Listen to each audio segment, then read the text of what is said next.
Muito boa noite. Sejam bem-vindos ao nosso curso do Iota Unum, um estudo das mudanças na Igreja Católica no século XX. Hoje, na nossa aula 12, 12ª aula já, nós vamos abordar o capítulo 11 do livro. Eu poderia dizer o denso capítulo 11. É um dos capítulos mais densos em que sentido? Talvez seja um dos capítulos que mais exija do leitor algum conhecimento que está além do livro, que o Romano Amério passa assim de passagem, então a gente precisa aprofundar um pouco para deixar o capítulo mais translúcido, digamos assim, né? O nome do capítulo é Movimentos Religiosos e Sociais, mas para a aula nós temos outro nome, do abandono da ação política à teologia da libertação, que são os tópicos. Nós fomos cobrindo os tópicos desde o começo do capítulo até o final, é essa passagem que ele faz, essa análise que ele faz, de como no pós-concílio a Igreja abandonou a ação política, né? Abdicou de afirmar uma ação política e social. Então, se nas últimas aulas, vamos lembrar, o foco era mais pessoal, né? Digamos assim, nós falamos da questão da igreja e juventude, a igreja e a mulher, crise no sacerdócio, a questão da penitência e da somatolatria. Agora, o tema é mais social, é mais político, por isso eu falei, é mais denso. Nós não vamos entrar, como o Romano Amério não entra, na justificativa do envolvimento da igreja na ordem do governo natural, né? Por que a igreja tem que se mover? Que envolvimento é esse que a igreja tem que ter nas coisas naturais, né? No governo, por exemplo? Para isso já existem documentos e aulas aqui do CDB que eu recomendo, né? Documentos desde o século XIV, uma bula do Papa Bonifácio VIII, a bula Unam Sanctam, a encíclica de Gregório XVI, chamada Mirari Vos, e aí eu direciono vocês para uma aula magnífica que eu não canso de recomendar, do Antônio Carlos Machado. Vocês encontram no canal do CDB. Mirari Vos, um grande documento antiliberal do magistério. Principalmente a primeira metade da aula, assim, que a gente precisa saber sobre liberalismo. E ali ele fundamenta bem porque, afinal, a igreja precisa estar próxima do Estado, né? Porque sempre foi doutrina da igreja que não deveria haver essa separação completa entre Estado e igreja. Então, Mirari Vos, Gregório XVI, Immortale Dei, Papa Leão XIII, 1885, a Quais Primas de Pio XI, 1925, são documentos importantes sobre isso. Apenas para relembrar, apenas de passagem, que a gente vai ver lá na aula do Antônio Carlos e nesses documentos. Questões naturais da vida, da política, puramente naturais, cabem ao Estado. Pode pensar em regulação de trânsito, né? Cuidado com praças, isso é o Estado. Questões sobrenaturais cabem só à igreja. A administração dos sacramentos, né? Coisas que levam o homem ao seu destino final. E questões mistas, que envolvem aspectos naturais e sobrenaturais. A igreja tem que ter participação e tem que ter a palavra final. É o caso, por exemplo, do matrimônio, que é um sacramento, mas que constitui uma família na sociedade. Então, tudo isso, assim, o Romano Amério não passa por isso, ele assume que nós sabemos disso, e aí ele vai dizer o que aconteceu, então, depois do concílio. Só que ele começa lembrando como era antes do concílio. E vai olhar lá para o século XIX e vai mostrar assim, como é que era a situação política da igreja no século XIX. Veja, o século do liberalismo. O século onde o liberalismo surgiu e surgiu com força. Partidos políticos com pouca organização e amplamente baseados em atitudes religiosas. Essa era a situação no século XIX. Partidos políticos baseados em atitude religiosa, baseado contra ou a favor. Tá? Então, um partido defendia a separação entre a vida civil e as coisas da religião. Outro partido resistia, considerava ao contrário que a religião não fazia parte só da história nacional, por exemplo, mas também, além de questões políticas e históricas, era uma necessidade moral da vida em sociedade. Então existia essa disputa entre partidos. Os estados modernos já lutavam para se separar da igreja, é verdade. Mas havia uma resistência política ali. Aqueles papas que escreveram aquelas encíclicas no século XIX, Gregório XVI, Pio IX, Leão XIII, promoviam uma ampla expansão da atividade política e pública dos católicos. Incentivavam a criação de partidos políticos católicos, autônomos, mas que se autodenominavam católicos e que informavam as suas ações com a doutrina da igreja. Favoreciam o nascimento, o florescimento de associações civis especializadas, aspectos culturais, esportivos, assistencial, econômico. Então, no século XIX, havia essa disputa e você tinha os papas apoiando os católicos a se organizarem politicamente como católicos. Se nós lembrarmos do Brasil do século XIX, Brasil ainda do Império e mudando ali para a República, nós tínhamos um partido conservador e um partido liberal. Nenhum deles era confessional, no sentido que europeu, né, como alguns partidos eram. Nenhum deles era um partido católico explícito, mas eles tinham atitudes religiosas claras e diferentes. O Partido Conservador, no Império, mais próximo da igreja, defendia a manutenção de uma ordem tradicional, a influência da religião católica sobre a sociedade. O Partido Liberal, a liberdade religiosa, abrindo espaço para a secularização, simpatizava com a maçonaria, né? Muitas vezes em conflito com a igreja, e aí promovia aquela ideia, que a gente ouve até hoje, que a religião deve ser uma questão de foro íntimo e não público. Mas veja, o debate estava ali.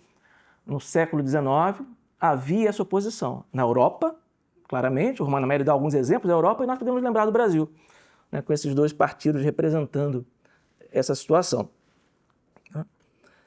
E aí o que vai acontecer logo depois do concílio? Então, depois de mostrar como era o panorama antes, ele olha para depois do concílio e começa a dar exemplos assim de desaparecimento na Europa, foco dele na Europa, dos partidos católicos. Ele vai falar do caso da França, Suíça, Alemanha, Espanha, Bélgica, Holanda, Itália, uma enxurrada, assim, já na década de 60, os partidos católicos, no mínimo, começam a mudar de nome. Então, na Suíça, por exemplo, existia um partido conservador católico. Depois do concílio, passou a se chamar Partido Democrata Cristão. Então, você tem uma mudança de nome e uma mudança de foco.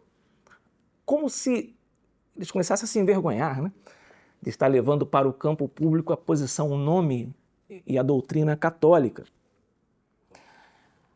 E aí ele vai dar um exemplo, eu diria, dramático, né, desse abandono da hierarquia do povo italiano no pós-concílio, numa questão que movimentou a Itália ali no começo da década de 70, que foi a questão da implantação da lei do divórcio na Itália. Para entender o drama da situação e por que os fiéis leigos ficaram assim abandonados em relação a resistir à lei do divórcio, só para a gente contextualizar, em 1965, já no ano de encerramento do concílio, foi criada na Itália a Liga Italiana para a Instituição do Divórcio. Quem foi que se combinou na Liga Italiana para a instituição do divórcio? Não se surpreendam. Um sujeito chamado Loris Fortuna, socialista, e Antônio Baslini, um liberal. Então, socialistas e liberais se unem e unificam suas propostas sobre o divórcio e conseguem transformar essa proposta em lei no dia 1º de dezembro de 1970. Passou a lei do divórcio na Itália. Aí é que começa o problema. Porque havia uma previsão na lei italiana para plebiscitos, quer dizer, votos populares, para confirmar determinadas leis. Então, se uma lei muito polêmica fosse promulgada, havia essa previsão.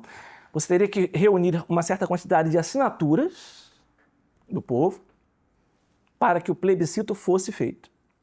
E aí, o plebiscito iria manter a lei promulgada ou não. Então, o que aconteceu? Assim que houve a a promulgação da lei, 1º de dezembro de 1970, várias personalidades católicas leigas começaram a se organizar para coletar as assinaturas para que o referendo pudesse acontecer, né, com o intuito de revogar a lei. E começou esse movimento leigo, o que você poderia esperar, né? Bom, qual seria a posição da igreja, da hierarquia? Naturalmente, contra a lei do divórcio e de apoio para esse movimento de promover esse referendo. Mas o que aconteceu não foi isso. Algumas manifestações verbais, mas uma falta de apoio para esse movimento leigo que queria reverter a lei do divórcio. Chegaram a perguntar para Paulo VI, né, o que ele achava, e o Romano Amério cita um comentário de Paulo VI, que a respeito desse referendo, é como se tivesse perguntado para ele não diz a pergunta, mas pela resposta, como se tivesse perguntado ao Papa, Sua Santidade, o que o senhor acha então desse movimento dos leigos querendo esse referendo para anular a lei do divórcio? A resposta é que ele não podia impedir, o Papa não podia impedir que um grupo de católicos italianos se servisse livremente do instrumento oferecido pelo ordenamento italiano para tentar abrogar uma lei considerada injusta. Vocês percebem aqui algumas palavras importantes, né? Quer dizer, o Papa dizendo, eu não posso impedir que os leigos se utilizem de um recurso que a lei oferece na tentativa de abrogar uma lei que eles consideram injusta. Não era isso que poderia se esperar, né? Como assim considera injusto? Estamos falando aqui do divórcio. O cardeal de Milão, cardeal Colombo, porque o que começou a acontecer? Alguns padres abertamente defendiam a lei e não queriam referendo. E outros padres começaram a apoiar o referendo, começaram a coletar assinaturas. E aí o cardeal de Milão, ele vai dizer o seguinte a respeito desses padres, a postura dos padres em relação ao referendo. É assim que ele fala, ele coloca 3 pontos. Não estaria em sintonia com o episcopado italiano o sacerdote que se opusesse ao referendo. Então, se você não quisesse o referendo para abrogar a lei, não estaria em sintonia com o episcopado italiano. Segundo ponto, também não estaria em sintonia o sacerdote que recolhesse pessoalmente assinaturas para o referendo. Então, peraí, ele diz assim, não está em sintonia se você é contra, mas se você recolhe também pessoalmente assinaturas, você não está em sintonia. Então, quem está em sintonia? Aí vem o terceiro ponto. Estão em sintonia aqueles sacerdotes que se esforçam em estimular os leigos católicos a atuarem em coerência com sua consciência cristamente iluminada. Então, ele tira o apoio dos padres que estavam recolhendo assinaturas para o referendo contra a lei do divórcio e fala, não, o que você tem que fazer é só orientar as consciências e deixar que os leigos decidam. Essa é uma postura que vai acontecer no Brasil, quando dá a aprovação da lei do divórcio também. Postura da CNBB na época, muito de não devemos iluminar as consciências, mas não vamos agir, atuar, né, reunir, fazer pressão no Congresso, nada disso. Então, veja, ele chama atenção para uma referência à consciência individual, quando o caso não é de consciência individual. O caso é de uma prescrição da doutrina da igreja. No final, conseguiu-se votos para fazer o referendo, foi em 1974, mas infelizmente quase 60%, 59,3% votou em manter a lei do divórcio e 40,7% revogar. Então tem a equivalente no Brasil, foi logo depois, em 77, uma emenda da Constituição, né, o senador Nelson Carneiro, do MDB, já vinha apresentando propostas desde a década de 50, e o movimento, em 1970, depois do concílio, isso cresceu. E o que acontece é que a CNBB se manifestou aqui com notas, né? Nota de dor, repúdio, pesar, protesto, mas nenhuma ação. Tem uma carta de Dom Antônio de Castro Maia cobrando da CNBB, naquela época, uma postura mais enérgica, né? O próprio Dom Eugênio Salles cardeal do Rio de Janeiro, em 82, disse numa entrevista para o Globo, abre aspas, se a igreja no Brasil tivesse lutado como o cardeal Mota era um cardeal já velhinho, incentivador do movimento familiar cristão, já tinha falecido, se a igreja no Brasil tivesse lutado como o cardeal Mota, o divórcio não teria sido aprovado. O próprio Dom Eugênio de Sales reconhece. Então, hoje a gente continua vendo isso, né? Às vezes, uma pequena nota para dizer que você é contra. E o interessante é que você, veja, Romano Amério vai falar que a igreja abandonou, a hierarquia abandonou os fiéis que lutavam por esse aspecto específico do divórcio. Aí você vai procurar, seja em jornais italianos, seja em jornais no Brasil na época, você vai encontrar artigos dizendo assim, apesar das fortes objeções por parte da igreja, por parte do Papa, apesar da CNBB ter se colocado, eles perderam, certo? O divórcio foi aprovado. Quer dizer, no final das contas, o que aparece para a mídia é como se a igreja tivesse sido rigorosíssima, tivesse se empenhado naquela luta e tivesse perdido aquela luta. Quando, na verdade, não foi isso. Na verdade, eram apenas notas de repúdio que serviam para quê, né? Você arrefece a sua consciência, fiz minha parte, e dá munição depois para o inimigo falar assim, viu, eles lutaram a beça e não conseguiram, o povo está do nosso lado.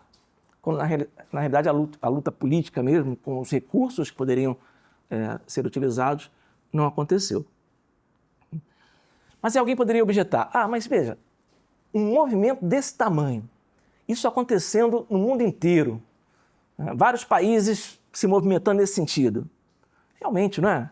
Dedicar-se, colocar todas as forças para se opor a isso, não ia adiantar, só ia desgastar mesmo a igreja, ia minar ainda mais sua credibilidade. E o Romano Amério responde de maneira lapidar, assim. Quero até abrir aspas para ele. Ele diz assim, olha, a previsão de um resultado adverso não pode nos dissuadir do combate, já que a nossa segurança está em cumprir nosso dever, não em que as probabilidades estejam a nosso favor. Fecha aspas. Às vezes a gente ouve, quando a gente fala dessa atuação política da igreja, do reinado social de nosso Senhor Jesus Cristo, uma das objeções que aparece até hoje é essa. Não estamos mais na época de Carlos Magno, porque não estamos mais na cristandade católica, que foi muito boa, onde a igreja tinha essa atuação junto à sociedade civil, não. Não adianta, né? Não adianta propor um reinado social, porque não vai adiantar, só vamos nos desgastar. Temos que procurar outra estratégia. Não. A esse tipo de objeção, a gente deve sempre apresentar isso aqui. A previsão é de perder, é um resultado adverso, isso não diminui em nada o nosso dever de combater, de lutar pelo reinado social do nosso Senhor. Que as probabilidades não estejam a nosso favor, isso não deveria influenciar em nada a nossa postura. Né? Mas é uma objeção que aparecia. Esse foi o caso do divórcio na Itália e no Brasil. Tem também o caso da descriminalização do aborto na Itália, que aconteceu também na década de 70, em 1978. Em maio de 78, foi descriminalizado o aborto. E aí, mais uma vez, a respeito desse tema, nós ouvimos de novo o cardeal Colombo, de Milão, em 76, falando da posição dos bispos, abre aspas. Os bispos não iam querer sustentar exclusivamente com uma lei a observância de uma norma moral se esta não fosse mais reconhecida como tal pela maioria das consciências. Quer dizer, se a maioria das consciências não reconhece mais aquela norma moral, não são os bispos que vão querer colocar aquilo numa lei. Vejam exemplos de abandono desse posicionamento, dessa luta da hierarquia em temas que são mistos, né? Que envolvem aspectos naturais e sobrenaturais, onde a igreja teria o que dizer e tem o que dizer. Então a igreja começa, ou a hierarquia da igreja começa a deixar os fiéis por sua conta. A participação política não é mais direcionada e agora os fiéis leigos podem fazer as suas próprias escolhas. Já estão maduros, podem olhar e escolher. Ora, mas uma vez que a igreja abandona, a hierarquia da igreja abandona o seu papel de orientação mais clara dos fiéis, qual movimento, nesse momento, está mais organizado para angariar para as suas fileiras os corações desses católicos, que agora estão abandonados, em relação à orientação política? Naturalmente que são os movimentos de esquerda, é o comunismo, né? É o socialismo. Vamos relembrar que a amplitude de opções políticas que um católico tem é bastante vasto, bastante grande, né? Existe uma certa autonomia, porque existem várias posições conformes à lei cristã. A igreja ela precisa indicar os poucos limites que são necessários, a partir dos quais o católico começa a contradizer a sua fé. No século XX, antes do concílio, existem 3 documentos que foram esquecidos a esse respeito. A igreja precisou se manifestar claramente, colocando alguns limites, com 3 documentos, e justamente a respeito do envolvimento dos católicos com o comunismo. Então vamos voltar aqui um pouquinho de novo para o pré-concílio, porque veja, estamos num momento agora de pós-concílio, onde está se dando essa liberdade para os fiéis, né? Esquecendo esses 3 documentos. Quais são eles? O primeiro é uma encíclica de Pio XI, chamada Divinis Redemptoris, de 1937, que vai falar sobre o comunismo e condenar o movimento comunista. Então, Pio XI vai lembrar das condenações anteriores, né, de Pio IX, de Leão XIII, e, se alguém se interessar, está disponível, né, no site do Vaticano. Se quiser ter um resumo do que é a doutrina comunista, está lá na Divinis Redemptoris. Pio XI vai falar do falso ideal comunista, do problema do materialismo evolucionista de Marx, da diminuição do status do ser humano, do homem e da família, da transformação da sociedade.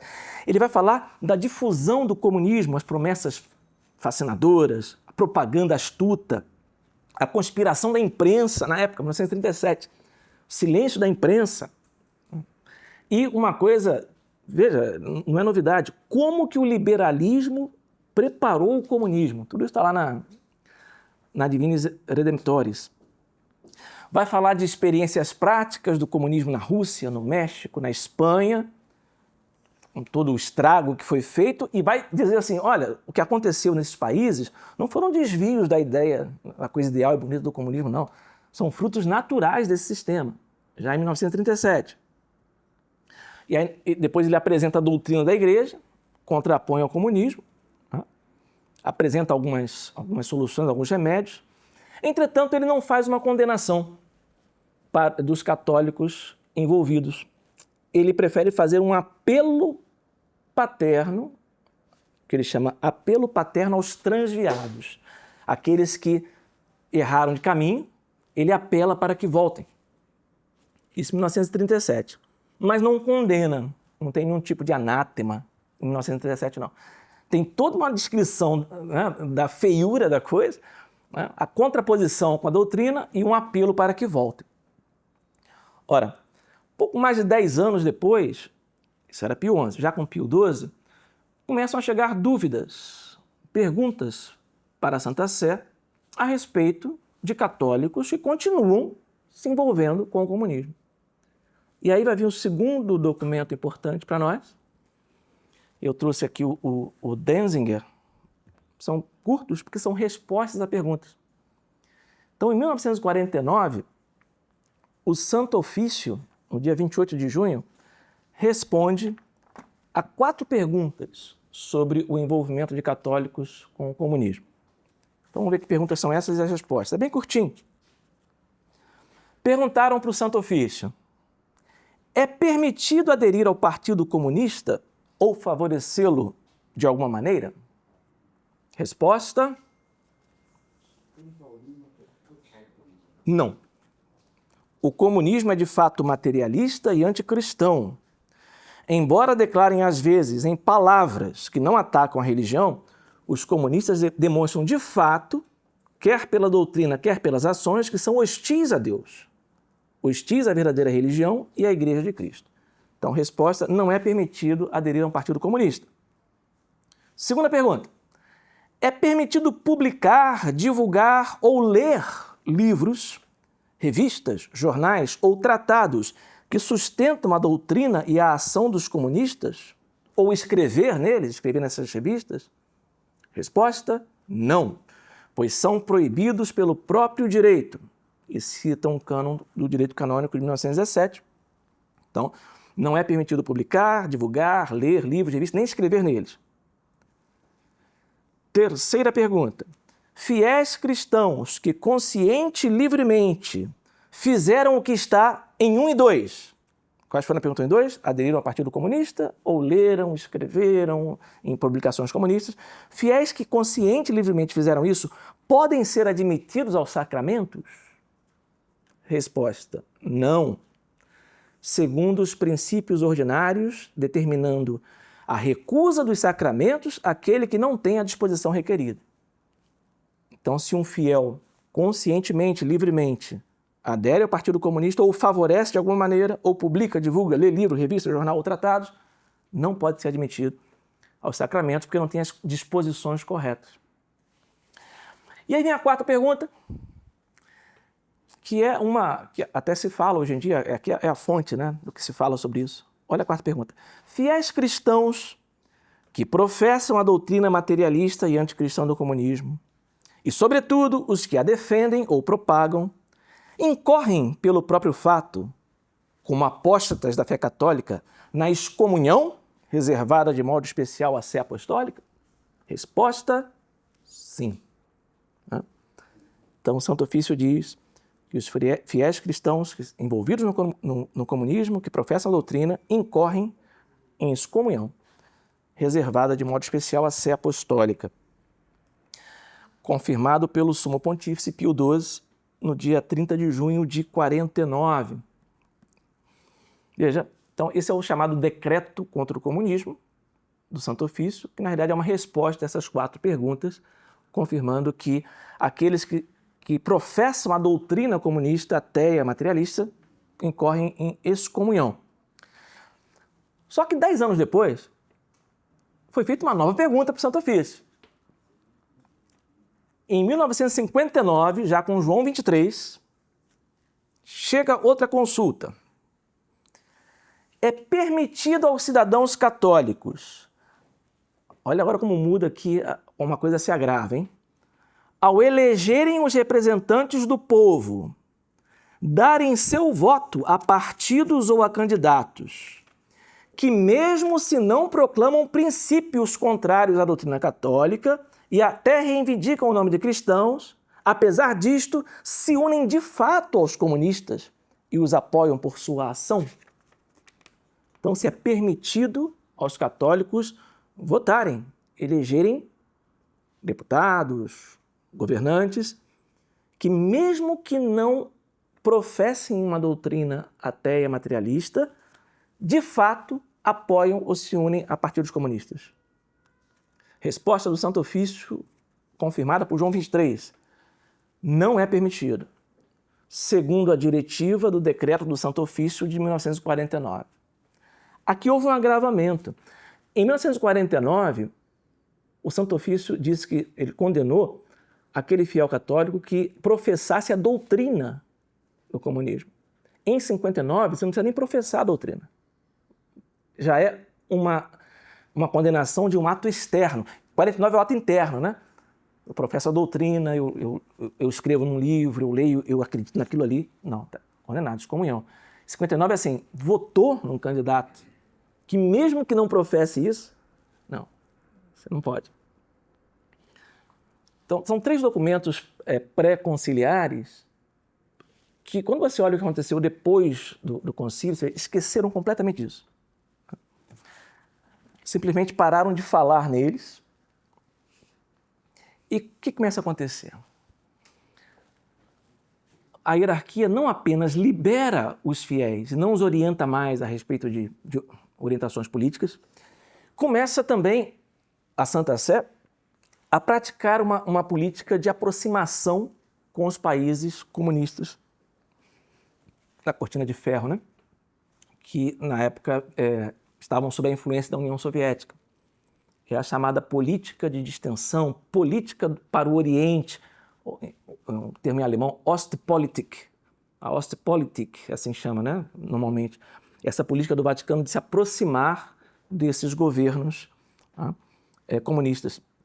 E a Igreja, na Itália, é o exemplo que o Romano Amério nos dá, também começa a se abrir para o comunismo. Primeiro, liberando os fiéis e tentando encontrar justificativas para isso. Veja que interessante. Um congresso eclesiástico na Itália, em 1976, está tudo ali pela década de 70, né?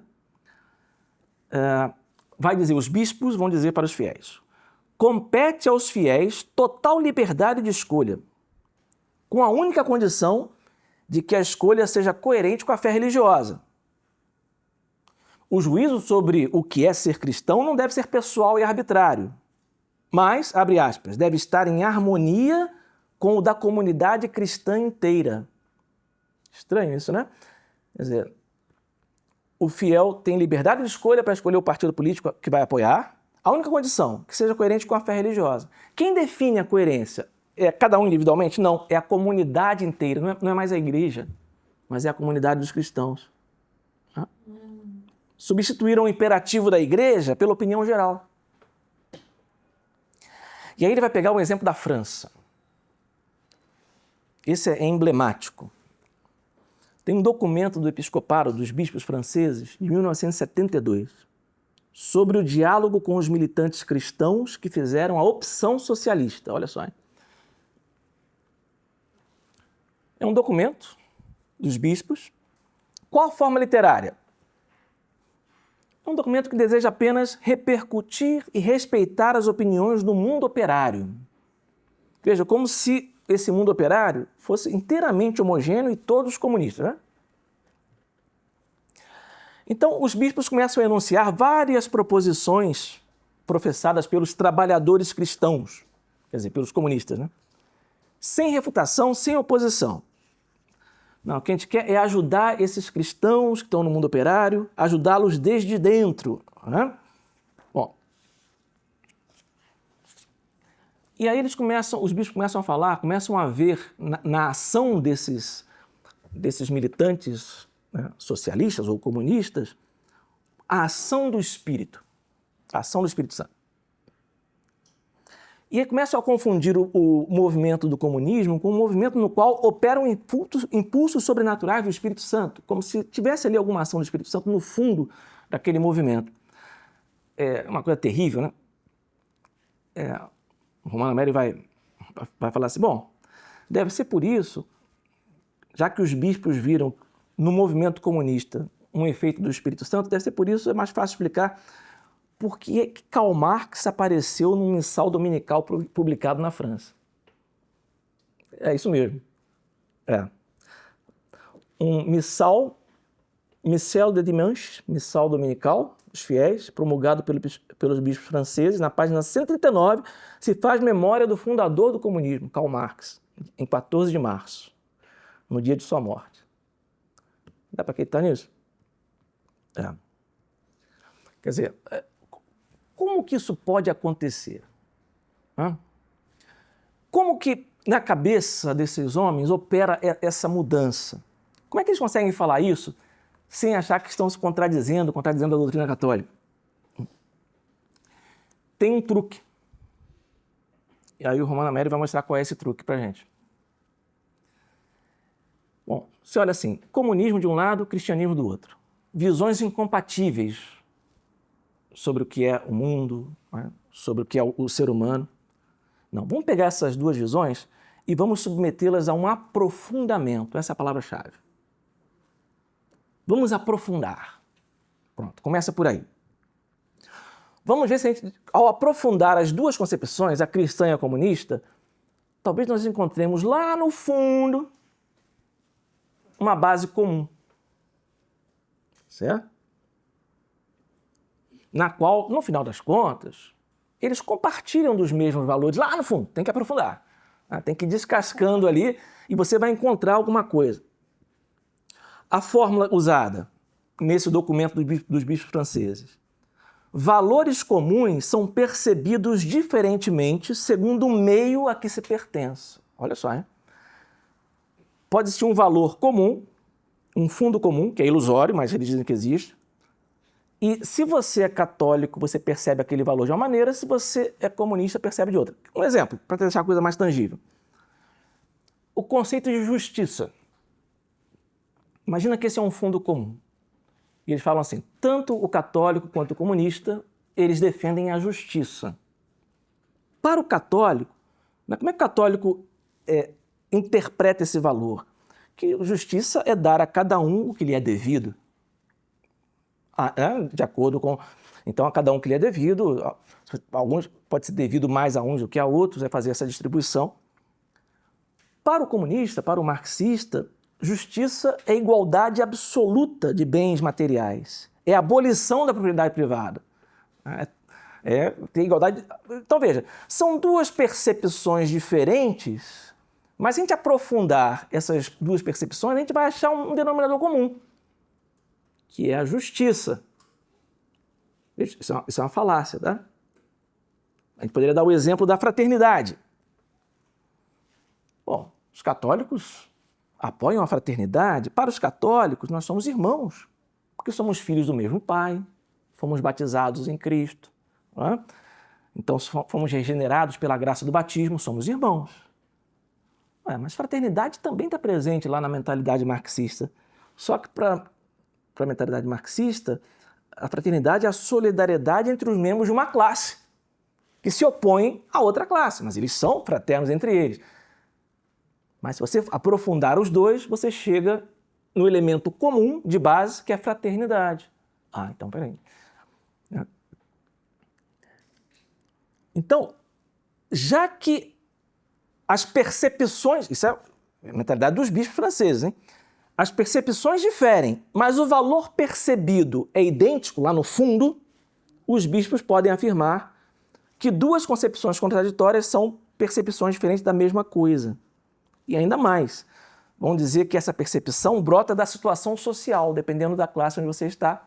Isso é análise marxista. Né? A percepção que você tem das coisas é fruto da sua condição de classe. Qual é o furo disso aí? Né? Na realidade, tem um próprio autor marxista, na realidade pós-marxista, assim ele se autodenomina, que explica o que está por trás disso. Né? Ele explica qual é o pulo do gato. Né? É um argentino chamado Ernesto Laclau, que cunhou a definição de significante vazio. Interessante. Por que o Laclau chamou de significante vazio e falou que os movimentos de esquerda utilizam isso, utilizam bem, é assim mesmo, tem que ser feito? Você pega uma palavra, por exemplo, justiça, como a gente usou, e de acordo com o documento dos bispos, justiça é aquele valor comum de fundo.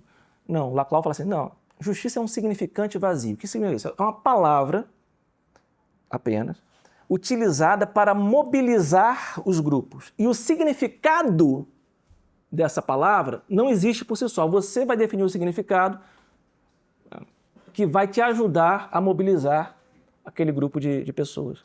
Então, justiça, significante vazio. Então, eu posso dizer que justiça é uma igualdade absoluta. Eu dou o significado que eu quero para arregimentar as pessoas em torno daquela ideologia. Então, na verdade, é isso que eles fazem. Justiça, fraternidade, né, igualdade, escolhe um nome. É vazio. E aí, como é vazio, eu posso colocar tudo ali dentro, eu posso dizer, porque eu tenho esse nome, que cristãos, católicos e comunistas compartilham de um mesmo valor, embora os entendam de maneira diferente. Veja só aonde se chegou. Eles ainda vão dizer que, olha, veja só, né? O que acontece com o movimento marxista, com o comunismo, ele acaba sendo um aliado providencial do catolicismo. É um aliado providencial, porque está trabalhando com os mesmos fundamentos, os mesmos valores que o católico trabalha. Então isso vai influenciando a mentalidade.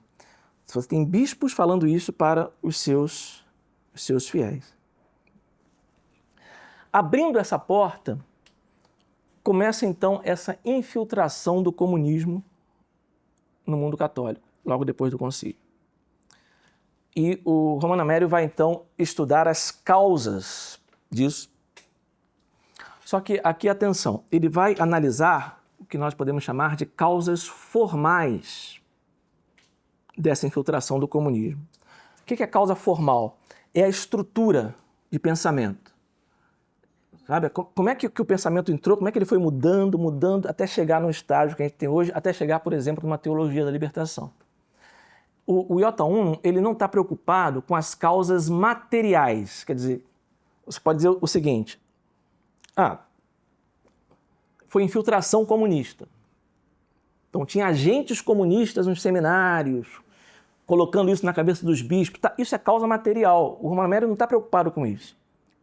Nós teríamos que procurar outros autores para saber, né, se foi influência maçônica, comunista, judaica. É causa material. Ele está analisando a estrutura, né, a causa formal, o princípio que está ali por trás. Né? Independentemente se foi infiltração, se foi intencional, se não foi, que aí já é a causa material. Certo? Então, não é propósito dele investigar as causas materiais. Então ele vai buscar a causa formal e vai se perguntar assim, como é que foi possível que na primeira metade do século XX estava tão claro essa incompatibilidade entre o comunismo e o catolicismo? Nós vimos lá aqueles 3 documentos. Como é que depois do concílio isso caiu? Ele encontra 2 causas formais. Uma está no próprio movimento comunista e outra está num documento de um papa na igreja. Interessante essa análise. Vamos começar pelo que acontece no próprio comunismo. O movimento comunista, ele não é monolítico. Ele não nasceu lá com Marx, Engels, lá no século XIX, e se manteve, né, com a mesma estrutura, com a mesma mentalidade o tempo todo. Não. É um movimento que ele vai mudando em si mesmo, vai tendo dissensões internas, vai tendo interpretações diferentes sobre o que é aquilo. Então o Romano Amério vai dizer, olha, a dissensão doutrinal no seio do comunismo, ou como se chama às vezes, o ecletismo do marxismo, né? O marxismo é um negócio tão eclético que muda de figura. Isso facilita, uma dessas faces pode parecer mais agradável, por exemplo, para um católico. Ele vai lembrar da Internacional Socialista de 1951. Foi um congresso que aconteceu em Frankfurt, onde comunistas decidem, por exemplo, abandonar a linha comunista da União Soviética. E dizem assim, abre aspas, Internacional Socialista de 51, o socialismo democrático é um movimento internacional que não exige uma rigorosa uniformidade doutrinal. Não precisa. Que os socialistas fundamentem suas próprias convicções sobre o marxismo ou sobre outros sistemas, ou que sejam inspirados até por princípios religiosos e humanitários, todos lutamos pelo mesmo fim. Um sistema de justiça social, olha aí vem os significantes vazios, um sistema de justiça social, de maior bem-estar, de liberdade e de paz mundiais. O significado disso a gente não sabe. São palavras que você pode colocar vários significados ali dentro, como a gente viu com alguns exemplos. Aí o Romano Amério vai comentar, bom, se você deixa para trás todos os princípios específicos do marxismo, materialismo histórico, rejeição da religião, a expropriação dos meios de produção, a luta de classes, deixa tudo para trás. Torna-se possível a convergência de movimentos heterogêneos numa vaga ideologia de justiça, bem-estar e paz. Então, o próprio marxismo, dentro de si mesmo, o comunismo, as suas dissensões, facilitam essa aproximação de algum desavisado. Quer dizer, esse documento de Frankfurt, 1951, é uma espécie de origem daquele documento francês, dos bispos franceses, em 72. passa por cima do específico e fala assim, tem alguma coisa um fundo genérico e confuso, paz, justiça social, onde a gente se entende. Ele cita alguns teóricos do marxismo, né? Por exemplo, Roger Garaudy, que diz, rejeita a centralização de poder como único meio de realização do comunismo. Imagina um centralismo democrático. Althusser, outro teórico, admite outras estruturas para entender a sociedade, não só a econômica. Então você começa a ter marxistas que não falam mais o que Marx falava. Entretanto, Romano Amério vai lembrar, essas variantes deixam intacta a essência do comunismo. Lenin vai dizer, abre aspas, os comunistas que se aliam com os socialistas democráticos e com os cristãos não deixam de ser revolucionários, porque coordenam essas colaborações com vistas ao fim, que é a destruição da sociedade burguesa. Então eles reconhecem isso. Então essa é a primeira causa formal, de estrutura mental, né? De estrutura de ideias, que o Romano Amério enxerga como facilitando a aproximação dos católicos com o movimento comunista marxista. Essa dissensão doutrinal no próprio seio do comunismo. E a segunda causa, que eu mencionei, que ele encontra num documento de João 23. Na encíclica Pacem in Terris, de João 23, o Papa vai dizer, vai fazer uma distinção entre o que são os princípios doutrinais de uma ideologia e o seu movimento na história.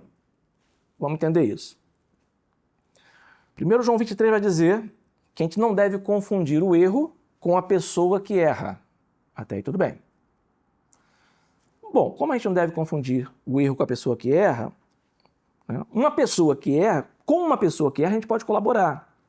Então, os católicos podem colaborar com não católicos no campo econômico, social e político. Além disso, diz então no número 158 de João 23, não devemos identificar falsas ideias filosóficas, ele está falando do comunismo, tá? Falsas ideias sobre a natureza, sobre a origem e o fim do universo e do homem. Não devemos identificar essas falsas ideias com movimentos históricos de finalidade econômica, social, cultural ou política. Embora esses movimentos encontrem nessas ideias sua origem. E aí ele vai falar uma coisa incrível aqui. A doutrina, uma vez que ela é formulada, ela é aquilo que é. Mas o movimento, mergulhado em situações históricas, sempre se desenvolvendo, começa a sofrer outros influxos e, portanto, é suscetível de alterações profundas. Então ele está separando aqui, dizendo assim, olha, uma coisa é a filosofia marxista original, a doutrina, isso está lá. Outra coisa é um movimento comunista que pode se afastar daquela doutrina. E como ele se afasta do princípio, nós podemos colaborar com o movimento, contanto que você não aceite os princípios.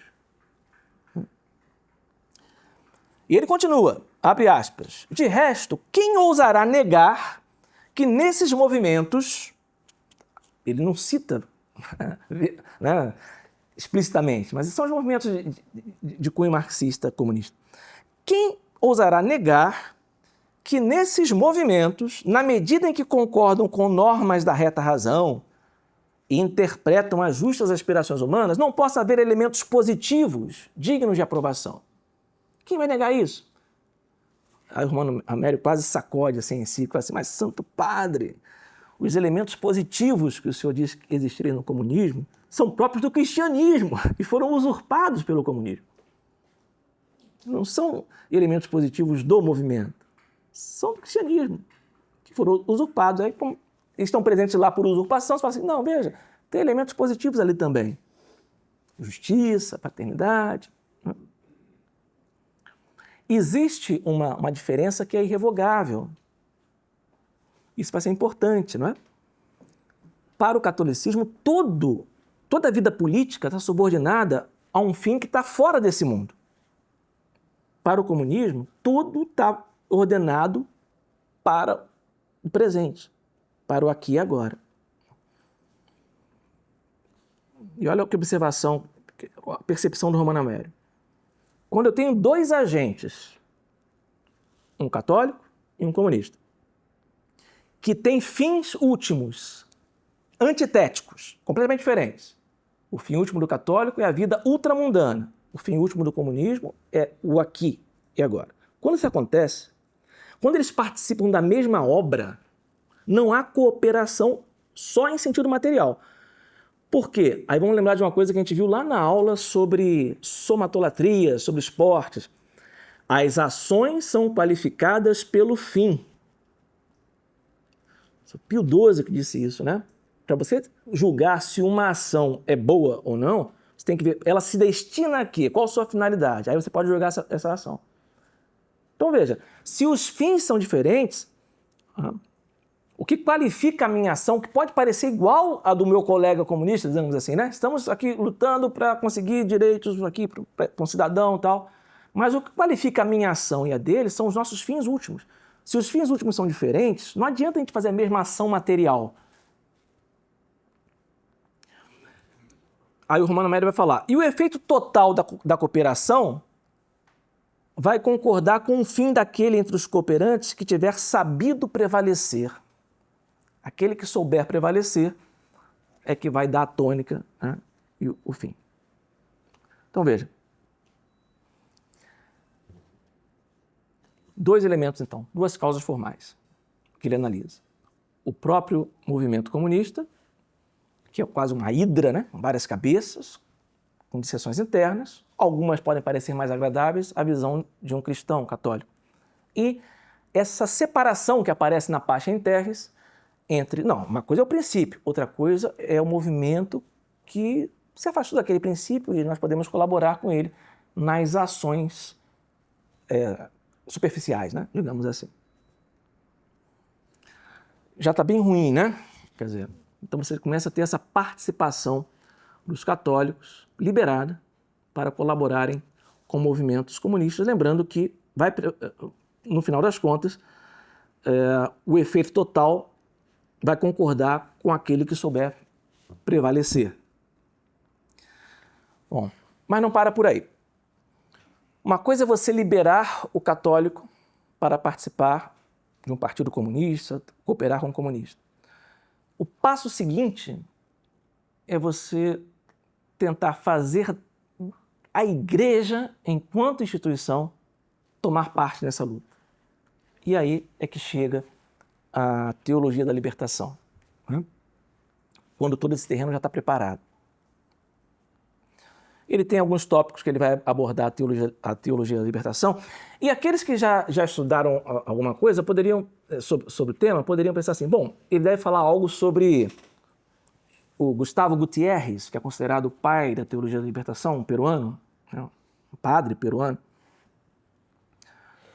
que escreveu um livro que ficou famoso, em 1971, né, explicando o que é teologia da libertação. Mas o Romano Médio não faz isso, não.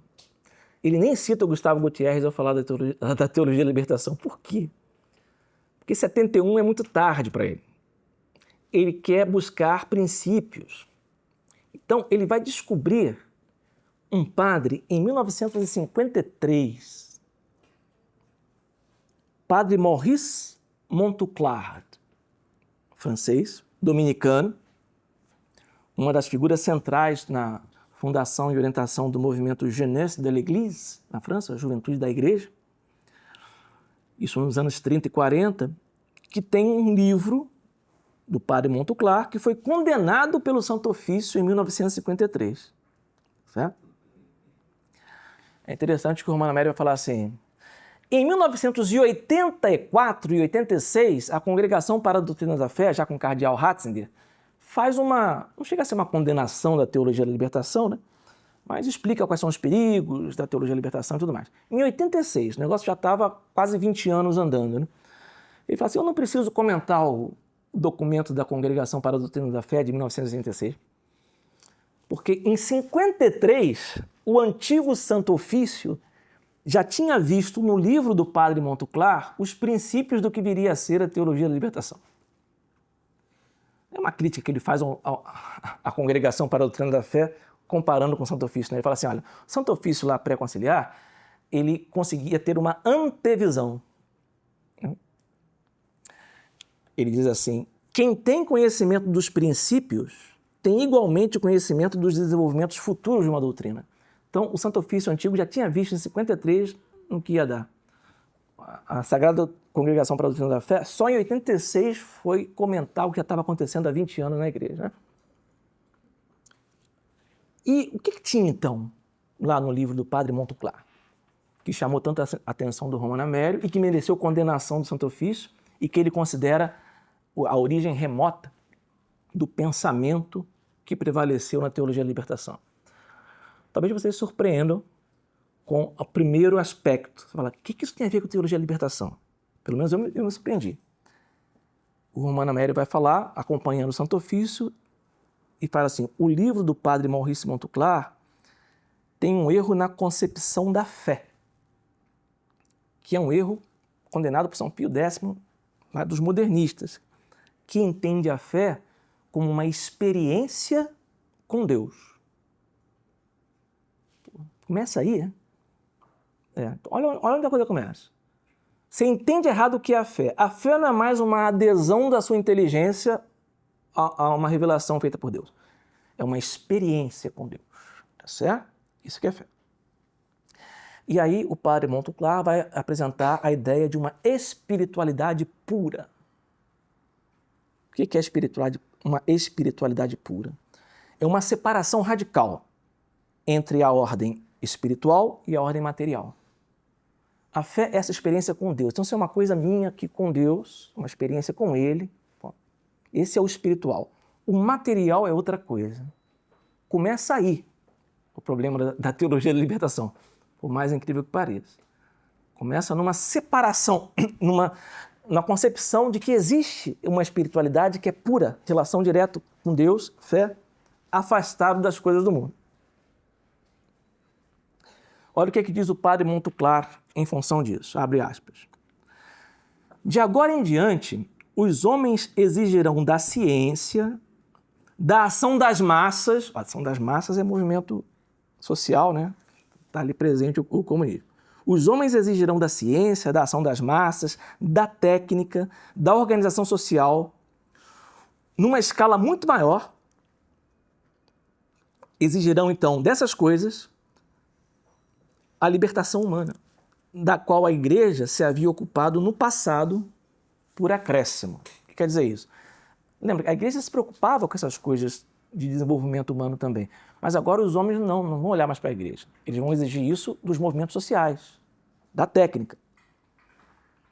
Os homens não se interessarão mais pela Igreja, a não ser a partir do momento em que tenham conquistado o humano.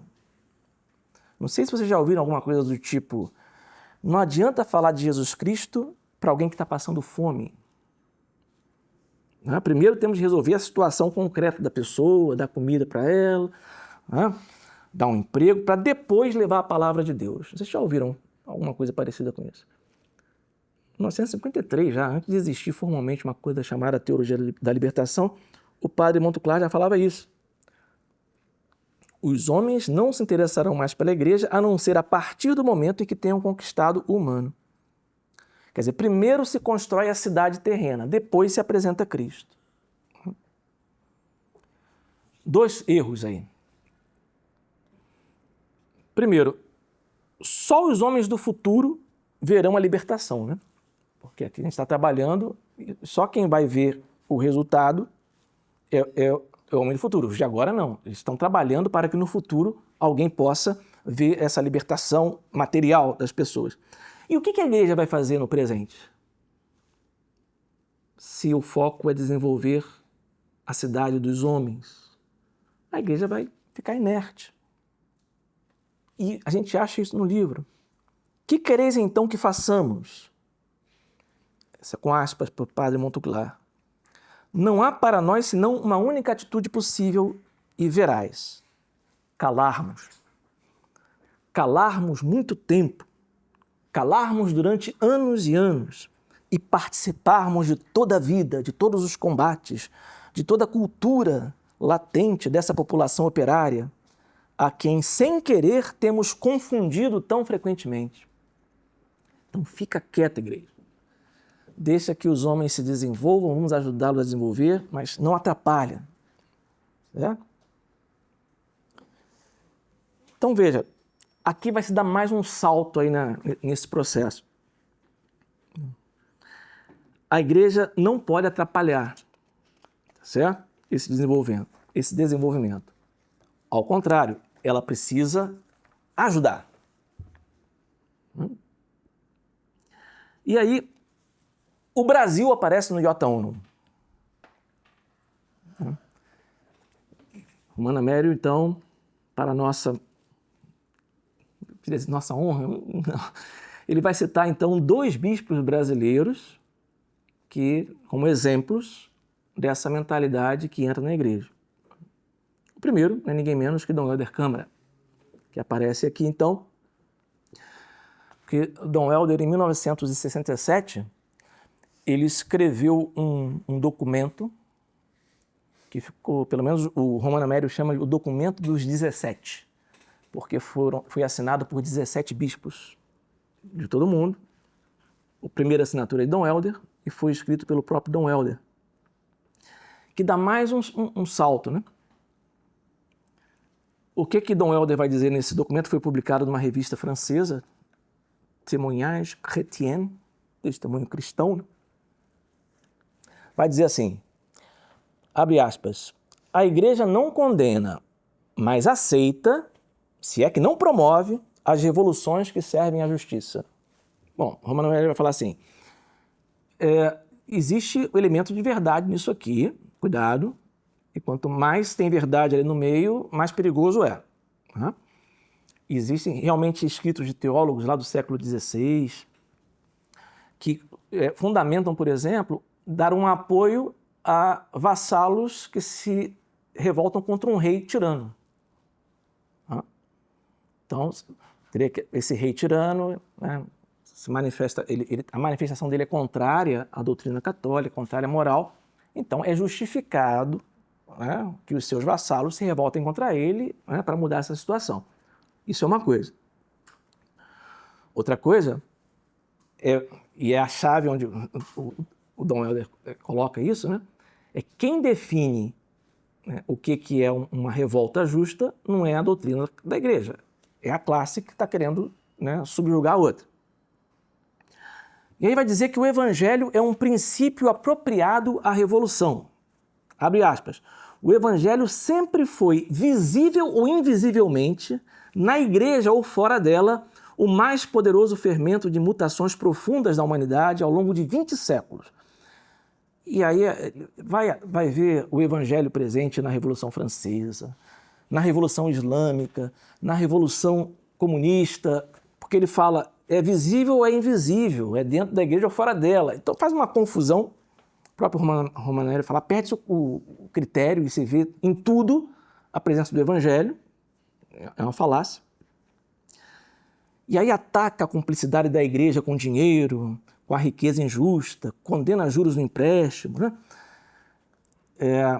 E diz assim, a igreja não pode senão alegrar-se de ver aparecer na humanidade um sistema social menos distante da moral evangélica, que é o comunismo, né?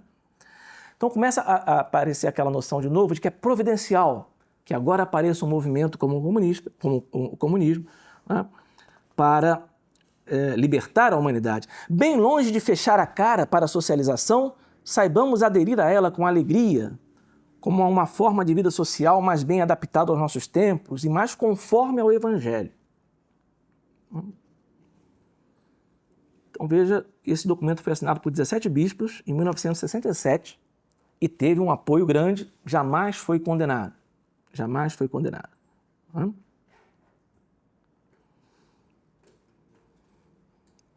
Bom, um outro exemplo que ele vai pegar de um bispo brasileiro é de Dom Antônio Batista Fragoso, bispo de Crateús, no Ceará. Esse ensina explicitamente que o fim sobrenatural da igreja deve ser colocado depois da luta pela justiça mundana.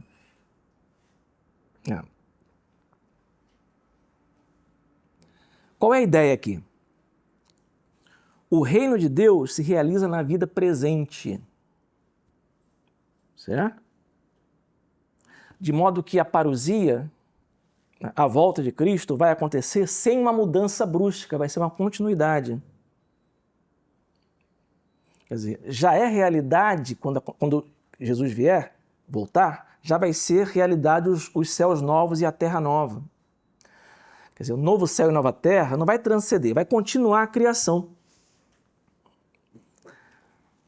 Existe eu lembro da época de grupo jovem, né?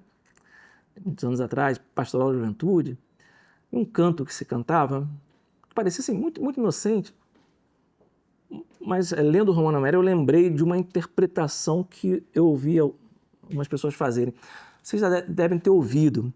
Ele começa assim: tu és minha vida, outro Deus não há, tu és minha paz, minha liberdade, alguma coisa assim. E tem uma estrofe que diz assim: e um dia eu bem sei, tu retornarás e abrirás o reino dos céus. Eu lembro de um comentário na época, onde o pessoal falou assim: isso mesmo, ele vai voltar e só vai abrir, certo? Porque o reino dos céus já estará em prática. Então a gente vai preparar, vai fazer o reino do céu acontecer, e aí Jesus vem na segunda vinda dele para abrir o reino do céu. Não estou falando que foi a intenção do autor, né, do compositor, né, do letrista, essa. Estou falando que essa era a interpretação que esse movimento, né, que era de cunho revolucionário e marxista, pastoral da juventude e tal, dava a esse verso, né? E que era essa a ideia. E aí, considerando isso, olha o que Dom Fragoso vai dizer. Se os camponeses trabalham juntos, eles se unem e se ajudam. Se adquirem o senso de solidariedade, vão se dar conta de que o que eles creem ser uma fatalidade não é senão uma injustiça ou falta de organização. Ele está falando de quê? De fatalidade? Seca, inundação, terremoto, quer dizer que isso não é fatalidade, é só questão de organização, né? Aí ele fala assim: vivendo o evangelho vão perder sua religiosidade passiva. Somente depois lhes falarei de Deus. Só depois que eles estiverem organizados, superando as dificuldades ali inerentes à vida deles, aí eu vou lhes falar de Deus. Aí, isso é uma entrevista que Dom Fragoso está dando. Aí o repórter pergunta ao entrevistador: mas isso não corre o risco do seu povo perder a fé? Deixando para depois, né? Ele responde: é um risco e tenho consciência dele. Mas meu trabalho pode desembocar em 3 tipos de resultado. Pode não modificar em nada a situação atual, aí eu consideraria então que teria falhado na minha missão. Segundo, eu posso conseguir conscientizar os camponeses, transformando a sua fé, esse é o êxito. E terceiro, eu posso conseguir conscientizar os camponeses, mas fazer-lhes perder a fé. Um bispo falando, hein? Isso não seria mais que um meio sucesso.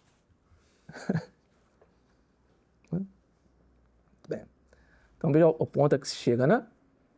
Não, se eles pelo menos ficarem conscientizados sobre os seus direitos e tudo mais, meio sucesso. Então, perderam a fé, mas efeito colateral aceitável, né?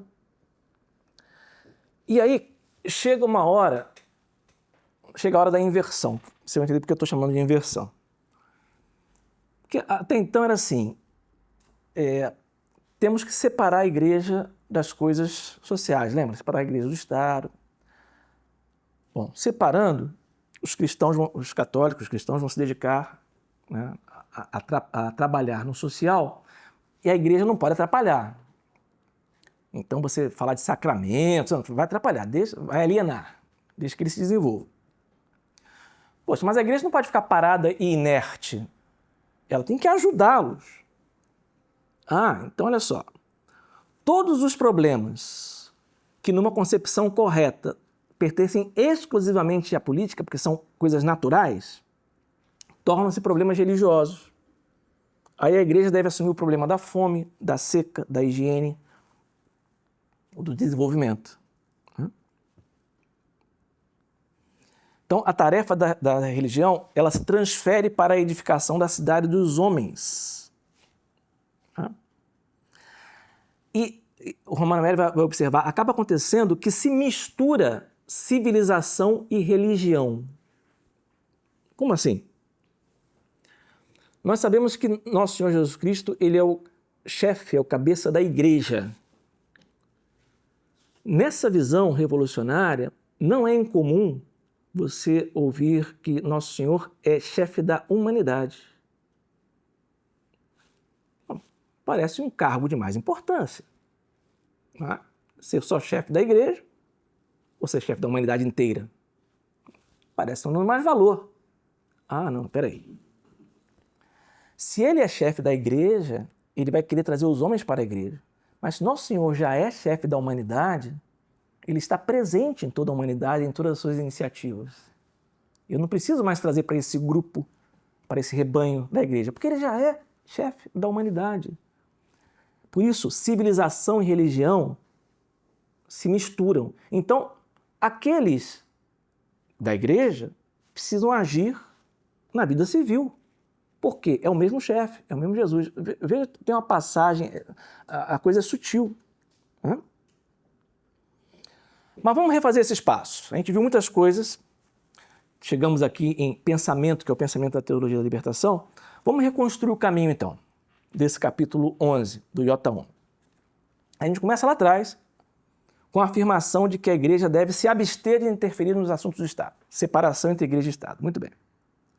Ao fazer isso, os partidos católicos deixam de existir, ou são dessalinizados, né? Perdem o sabor, né? Transformam-se em partidos democrata, cristão, coisa assim. Os católicos passam, então, a se sentir livres para fazer qualquer opção política, sem referência à doutrina da igreja. Ora, o ecletismo no marxismo, com as suas diversas faces, e aquela visão da pacem in terris, separando o princípio do movimento, passam a justificar o engajamento de católicos em movimentos marxistas. O propósito, então, de igualdade, bem-estar, justiça social, passa a ser colocado no mesmo nível que o fim sobrenatural da salvação das almas. Só que em pouco tempo, esses fins terrenos começam a ser colocados primeiro que os fins sobrenaturais. Eu preciso primeiro preparar aqui terrenamente para depois apresentar o fim sobrenatural. Quer dizer, a realização dos fins terrenos passa a ser vista como pré-condição para tratar do fim sobrenatural, que é então relegado, por causa disso, a segundo plano. A atuação tradicional da igreja, que é o quê? Ensino da doutrina, sacramentos, falar da vida sobrenatural, passa a ser vista como um obstáculo para a realização do fim mundano. Se eu ficar falando de vida depois da morte, de sacramento, as pessoas vão perder a força para lutar por aqui e agora. Então, na realidade, não é só uma questão de colocar em segundo plano, eu tenho que esquecer isso aqui. Mas se eu esqueço isso aqui, que é a função principal da igreja, a igreja precisa fazer alguma coisa. Então, o que sobra para a igreja fazer? Atuar de maneira ativa, necessidade de transformar, então, a missão da igreja, passa a assumir problemas da fome, da seca, da habitação, da higiene, da educação, se transforma numa ONG. Veja a inversão que acontece. O que se apresentava originalmente como uma separação da igreja em relação às coisas do mundo, como é que vai terminar? Reduzindo a igreja a uma instituição que se ocupa exclusivamente com as coisas do mundo. E não é o que a gente vê hoje? Em boa parte da igreja. Pega os pronunciamentos papais, né? Como eles são carregados de preocupação com o meio ambiente, com justiça social, sofreram o efeito, influência desse pensamento, dessa forma de pensar. Mais uma vez, causas materiais, podemos ler lá a Bella Dodd, aquela agente comunista que na década de 30 abandonou o comunismo e confessou que infiltrou só ela mais de 1.000 agentes comunistas em seminários católicos. Isso é causa material para isso ter acontecido, provavelmente. Podemos ler lá o Iomi Hai-Pachepa, aquele chefe do serviço secreto romeno, que disse também, depois de ter abandonado lá o comunismo, que a conferência de Medellín, onde se criou a teologia da libertação formalmente, foi ideia do Kremlin, de Khrushchev. Causas materiais. Tudo bem. E podem ter existido outras, certo? aqui nós não estamos, mais uma vez, preocupados com isso. A nossa preocupação é analisar as causas formais. Como isso pode acontecer? Como isso pode influenciar até hoje? Porque essas causas materiais já morreram, né? As pessoas morreram, passaram. Mas a força das ideias, ela se propaga.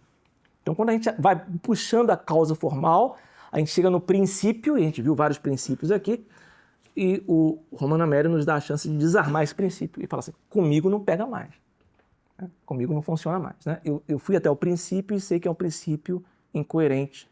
Às vezes é ilógico e às vezes é incoerente, naturalmente, com a doutrina e com a fé católica.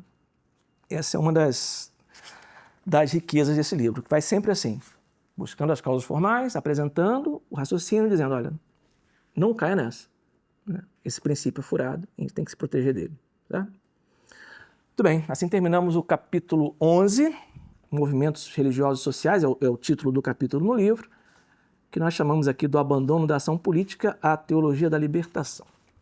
Então nos vemos numa próxima, se Deus quiser. Até lá.